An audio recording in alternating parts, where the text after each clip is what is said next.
You're a kid somewhere in rural China, maybe 12 years old, and a teacher with a shaved head and calloused hands, the texture of old leather, agrees to take you on as a student. You feel chosen, special, like the beginning of something legendary.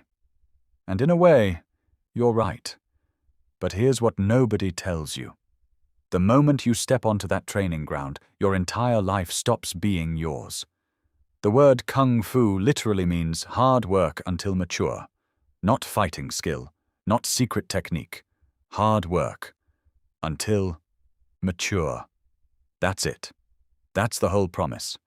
And if you take it seriously, if you really commit, you will spend the next 2 to 3 decades in pursuit of something that most of the world will never fully understand, and will certainly never pay you well for.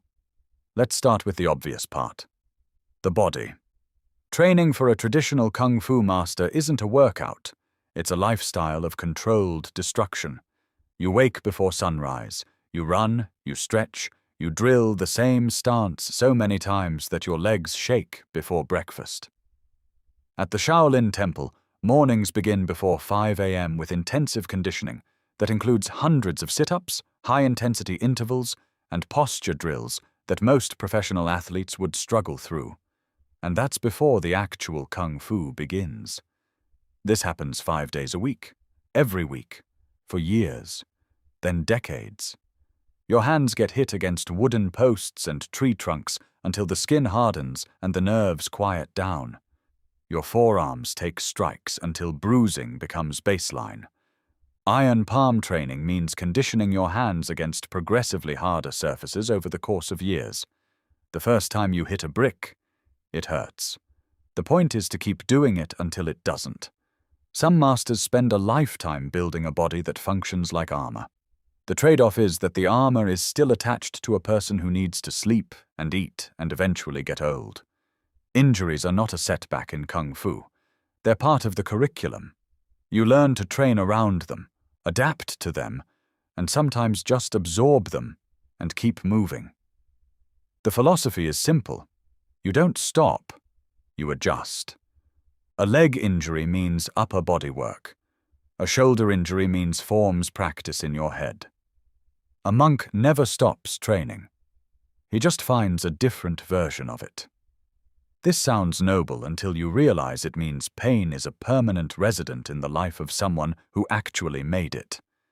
And your body isn't the only thing on the schedule.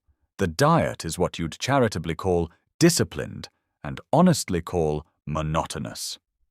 Rice, vegetables, tofu, broth.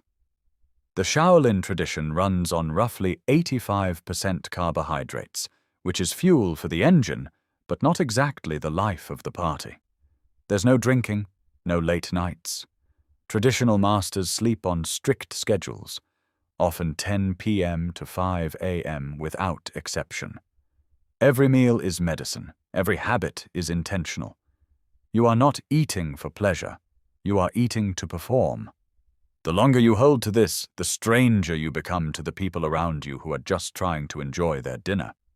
Then there's the social side, which is where things get quietly devastating.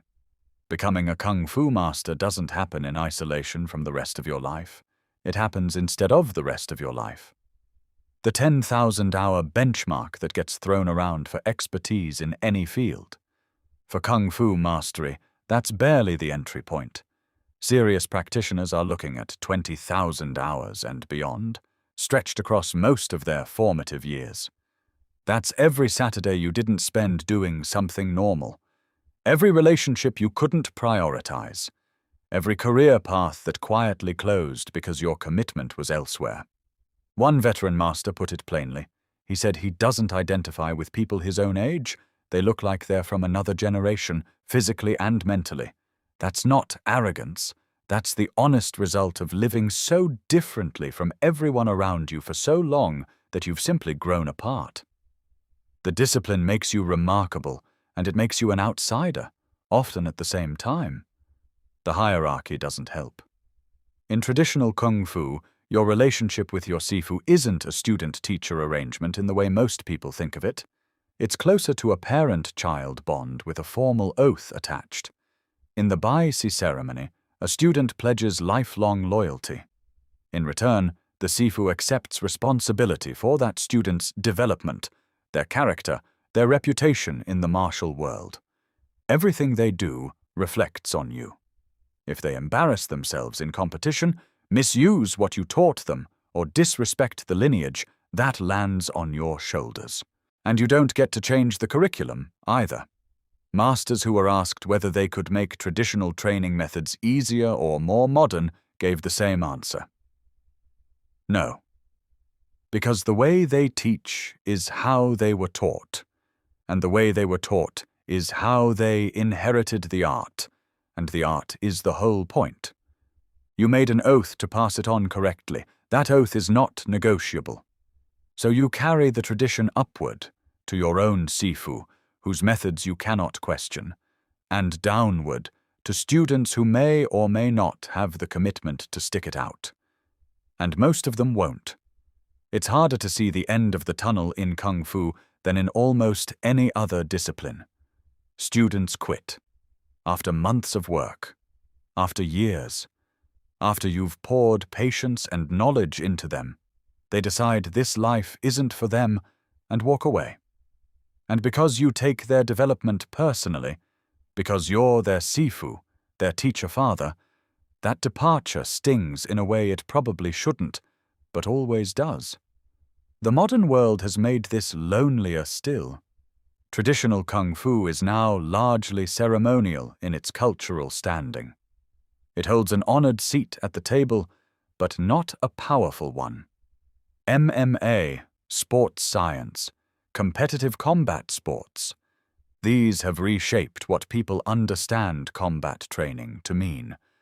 A young person looking for fighting effectiveness has a dozen more direct routes than spending a decade on forms and philosophy.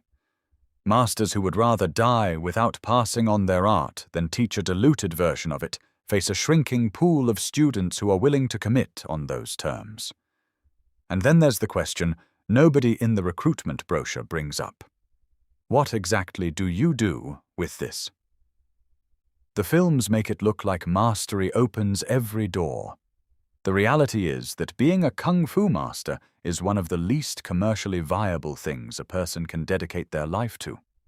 Running a school is the most common path, which means you trade one grueling life for another, trading your own training for the patience of teaching beginners the same basic stance for the 100th time. The financial ceiling is low, the hours are long. The respect is real but narrow, mostly visible within the community itself. Outside of it, you're mostly just a person with extraordinary skills that the world around you doesn't quite have a slot for. Here's the thing, though.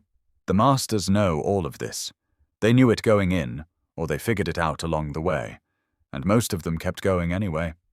Not because it was comfortable, not because the rewards were obvious, but because Kung Fu, at its core, isn't really about what you get out of it. It's about what you're willing to put in, for its own sake, for as long as your body and mind hold out. The word means hard work until mature, not hard work until rewarded, not hard work until recognized, just until mature. Some people spend a lifetime figuring out what that actually means, and by the time they do, they've become someone most of the world doesn't have the patience to fully understand. That's the title. That's the cost. And somehow for the ones who make it, that's also the point.